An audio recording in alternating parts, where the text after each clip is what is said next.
going to start there with the panel. Let's bring them in. Fox News senior political analyst Juan Williams, Matthew Continetti, scholar at the American Enterprise Institute, and Wall Street Journal opinion columnist Annie Linskey, White House reporter for the Wall Street Journal. All right, Annie, this has been quite a week for the Secretary of War as far as the focus, and this IG report obviously going back to the Signal app and the use of that to talk about war plans. Yeah, that's right, Brett. And if you remember going back to the beginning of the administration, this sort of Signal Gate was really one of the first major kind of crises that President Trump faced. And it was one of the first sort of kind of stepping. It was the first time when they put their foot wrong in the administration. And the president was under tremendous pressure to criticize Hegseth and to distance himself from him. And he didn't. Hegseth has survived that. And I don't really see anything in this report, changing that. That being said, Hegseth remains a cabinet secretary who is sort of the subject of a lot of rumors about perhaps will be one of the earlier ones to depart. Yeah, and it doesn't, the president in the Oval Office today and in the cabinet room, Matthew, doesn't indicate that he has any issues. He's standing by Secretary of War as at this point. Secretary Hegseth has been amazingly resilient when you consider the attacks on his character that began when he was first nominated, to the Signal Gate controversy, to leaks coming out of the Pentagon, now the debate over the second strike on the drug boat. Still, the president sticks with the Secretary of War. Why is it? Well, I think it's pretty simple. He is mission-oriented. He has a mission at the Pentagon to refocus on war fighting, to get the enlistments up, which is happening, to increase morale, and to combat DEI and the green initiatives. He's performing on all those metrics. I think that's why Trump has continued to stick with him. All right, I want to turn topics to pardons. Today you had the pardon of Henry Cuellar, who came on the show, Juan, and talked about being grateful for that. But notable Biden pardons, you had a slew of them. Now you see the Trump pardons, and they are coming under increasing scrutiny in recent days. Well, you got now more than 1,600. I mean, it's a lot of people who have been pardoned. And I think the president has made the case that the Biden Justice Department engaged in what he thought was unfair attacks on people, prosecutions, indictments in the case of Cuellar.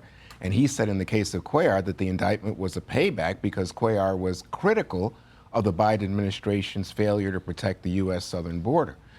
Now, the thing about this is when you think about one of the pardons that just happened this week, which was the former Honduran president, that sparked a lot of criticism because it was seen as hypocritical. You're going after drug boats, trying to say that these people are bringing poison into the United States. At the same time, you're pardoning a guy who was seen as running a narco state, pulling drugs into the United States. It seems very odd, not only because Cuellar is a Democrat, but because of the pardoning the Honduran guy, and it just seems contradictory. You think about 400 tons of coke. That's what he was convicted of. Yeah, and the president has said this is a president. He was wrongly convicted. That's why he said the pardon. Annie, the Cuellar pardon today. Here he is about running for re-election. Take a listen. But you're going to file as a Democrat in that district. That is correct. And as I told some of my Republican friends, I think I vote better than some of the Republicans in the caucus. But you do want the Democrats to win the majority. Yes, of course. Do you think he expects something? No. There was a little pause there, Annie. That was a and pause. So, obviously Republicans looking at that district before this pardon saying, hey, this is our chance to pick up a seat. Yeah, there's a great interview with him. There's a lot of speculation about maybe this was the beginning of a, Party exchange. switch. Yeah, a party switch of some type.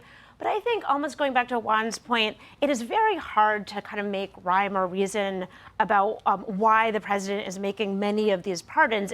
But it does show that he is embracing this authority and this power in a way that I have not seen any recent president ever do. And now the Constitution does give him that authority, yes, clearly. 100%. It is very clear in the Constitution. This is not a question of overstepping that boundary at all. But he's just using it differently and more robustly than you've seen other presidents. I do think there's a common theme, which is if you can connect one of these pardons to the criminalization of politics and or the Biden administration, any action President Biden took, the pardon will be approved. And so this is in many ways the flip side of the lawfare that was unleashed during Biden's presidency, has made Trump very open to pardoning not just Republicans or the people involved in January 6th, but anyone, whether it's the former president of Honduras or a Democratic congressman who was caught up in this criminalization and lawfare campaign. Do you think Republicans look at maybe the Oval Office meeting with Mamdani and this pardon of Cuellar and saying, wait, we were going to run against Mamdani in New York and we were going to pick up this seat in southern Texas? Right. Where are we going here? I think there might be some questions that's legitimate. You know, I mean, even George Santos, you think back to Santos, you think back to some of these crypto people that have been pardoned, you say, is it a matter of self-interest versus an interest of the Republican Party, especially in that Texas district? President Trump won it by, I think it was +7. And, you would think that he would ask Cuellar to become a Republican. All right, speaking of winning, the Republican in Tennessee wins last night, and the president said today that it was an affordability determination, that the Republicans are fighting the affordability case. Democrats are obviously saying 26 is leading them to an affordability argument.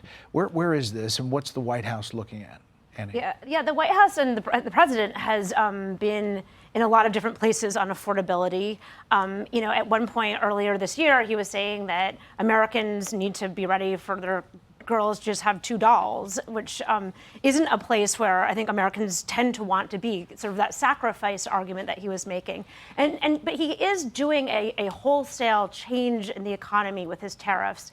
And he and his surrogates have said there's going to be turbulence with that change. They say it's a short period of time.